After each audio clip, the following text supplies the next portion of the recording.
I wanted to ask you, how much is this an exploration of a coming of age, not only breaking the innocence, but also professionally? Joanna seems very innocent on many levels, sexual, as a person, with her fantasies and all that. I had already done a coming of age story with a 10-year-old boy a few years back with my third feature, It's Not Me, I Swear. And it's always a theme that interests me, but in this particular case, it was from the point of view of a woman. And I had done films from the male perspective since the beginning, and I wanted to change the paradigm, but I couldn't find it in me to write a script about that. And when I read Joanna Rakoff's memoirs, I could see myself doing a film about this character, and also I could relate to this time in your life where you have ambitions, but you don't know how to voice them, and you have so much in front of you, but you don't realize it yet. You realize it only another 20 years later. So with in hindsight, I could like revisit those years, but the interesting part for me was to do it from a female perspective. I love the innocence of Joanna, played by Margaret. Tell me, could you, in few words, can you tell us what the film is about so I can use your narration to illustrate my piece?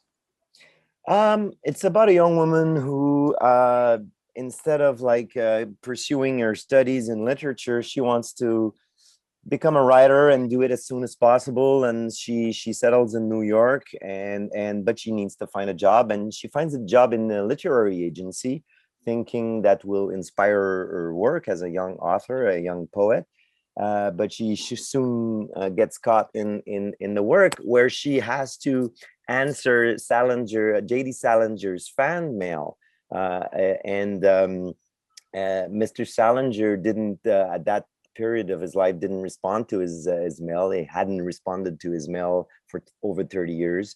And she was the young woman responsible to read all the fan mail and send back a generic form letter. And reading those letters and working with their idiosyncratic boss forces her to rethink what she wants to do in life. Yeah, Sigourney Weaver is great as the boss who doesn't accept technology. It reminded me when I lived in New York and people were, oh my God, the internet, I hate it. It's only to play games or something. So it was great to integrate Sigourney there. And she does a great job as always, right? I thought she was perfect. She's from New York. She grew up in that neighborhood actually where the agency was. It doesn't exist anymore. She knows that milieu, and she has that panache to play that sort of character, and also knew that she could bring an arc to the character. She's not just this tough woman who stays tough from the beginning to the end. She has her own personal arc in the story, and Sigourney was very much instrumental in bringing that sensitivity to the character. I thought that, yeah, I loved it when she shows her vulnerability when something happens. She becomes human. I mean, she was always human, but she becomes approachable. She does, and it could have been a very caricatured character, where it's easy to play the tough idiosyncratic boss, but it's not. Another thing to just with subtle details to bring a humanity to her. And what interests me in their relationship is that despite the generation, they could have become friends, but because of the posture the bosses take with her employees, that will not become possible. And she finds out too late that she probably missed a great opportunity to become friends with a young woman. I think in a way there's a mutual admiration for different reasons between Joanna and Sigourney's character, but Sigourney cannot express it, as you said, because there are limitations of hierarchy, which is sad. Absolutely.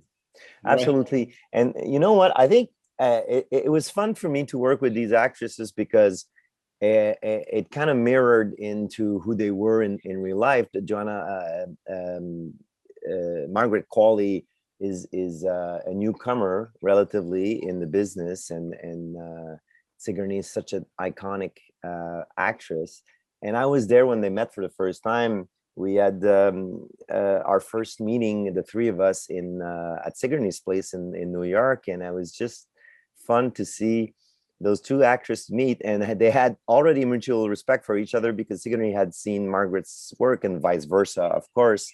And it was fun to see them connect on a professional and on a personal level like that. And you can sense that at the end of the story of the film that the characters could become friends and they had mutual admiration for each other. Did you think of Margaret before the Tarantino great movie? Yes, absolutely. It was amazing, no? Yes, we did, because I had seen the Margaret Qualley in a film called The Novitiate, where she plays a young woman who wants to become a nun, which is a bit singular in the contemporary world. And I had also seen her in a Kenzo ad directed by Spike Jonze, where she just she dances in a opera house in a very, very extraordinary ad, actually. And between the two of those production, I could see the palette of Margaret, her ability to work in a very subtle way, but also on the other extreme, to use her body. And she's a great dancer. She's a very, very good dancer. And I had this dance scene already planned in the script. So I was just happy to have her because I just like unleash her in the scene. Fantastic. Would you say that her ambition is a little romantic? Well, she's very young. She knows what she wants. She wants to be a writer, but she has romanticized everything. And I think that the fan letters to Mr. Salinger don't help. I mean, help to expand the romanticism, but it does, and it doesn't, because yeah, she romanticizes everything. I think we all do when we're young, and I think I still do. I mean, I read a lot of. I'm more interested today in reading journals and memoirs from people who recall that time than fiction, because I would love to go back in time and relive this time of your life. Like I said, when you're living it, it's full of anxiety, but in hindsight, it's full of promises. And when she reads the fan mails, I think it keeps her in this romanticized world, but at the same time, it allows, because she breaches the protocol and she refuses to send back this horrible generic form letter saying basically, sorry, but Salinger doesn't want to read your mail. She take it upon herself to write back to these people. So it allows her to become indirectly a writer, because she starts, creating on her own these response letter.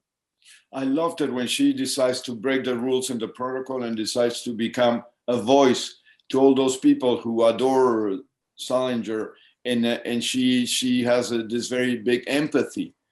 But I don't know, it's a great moment, great process. It's important that you mention empathy. I think it's one of the biggest quality in a human being in general, and a lot of friction, confrontation, wars, it all stems from the lack of empathy that people have towards other people.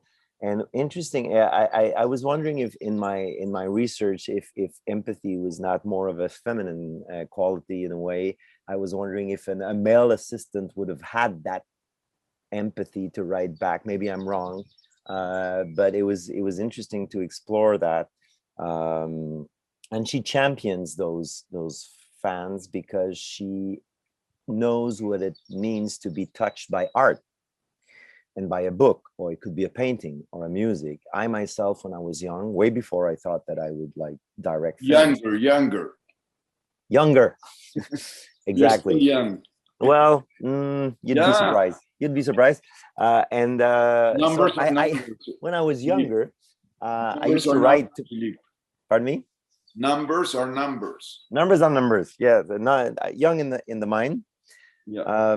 So when I was younger, I used to write to people whose work I admire, and a lot of them wrote back, and that had an effect on me. I was not meant to do a career in cinema. I didn't study cinema. I studied in political science, but at some juncture in my life, I was moved by some other people's work, and I kind of went in another direction.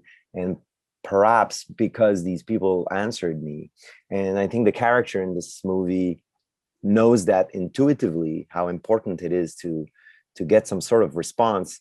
And so in a way I could relate very, very much to not only what Joanna does, but to the fans who wrote to Salinger. So we see a little of you in the movie, or a lot maybe. Well, I think in any personal film you have to put yourself and it was the perfect disguise, basically, because it's a young woman and I'm a 50-year-old man. But yes, in all my movies, I think in hindsight, when I look at it, when I look at the finished product, even if it's fiction, there is a big part of me in the character. You've done great movies with great sensibility. Could you tell us which one became a turning point or the most important at a certain level, and why? Well, on a personal level, I would say my third movie, which is called It's Not Me, I Swear, C'est Pas Moi, Je Jure, which was that coming of age movie with a young boy. It's not my most successful one, but it was the one where I really, for the first time, thought, oh, I think I can do this. I can be a filmmaker. I think I can have ideas, staging ideas. I think I can have an aesthetic. I think so. And then after that, I did another movie which launched my career per se, which was Monsieur Lazare, of course, which is a film beautiful I like movie. And that is dear to me. Film.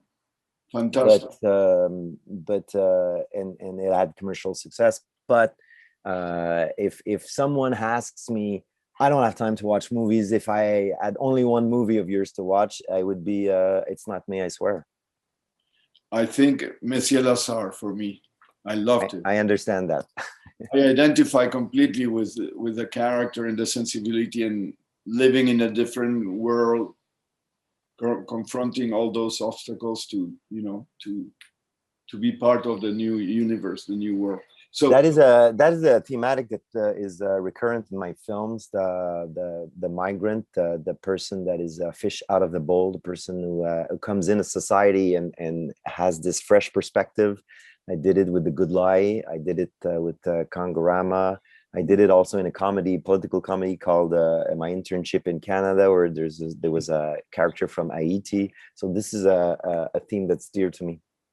I think that the collective of Quebec, the province of Quebec, as a collective, the people, I think that they're very sensitive towards immigration, or maybe I have an idealized image of Canada. I don't know. I think a bit of both.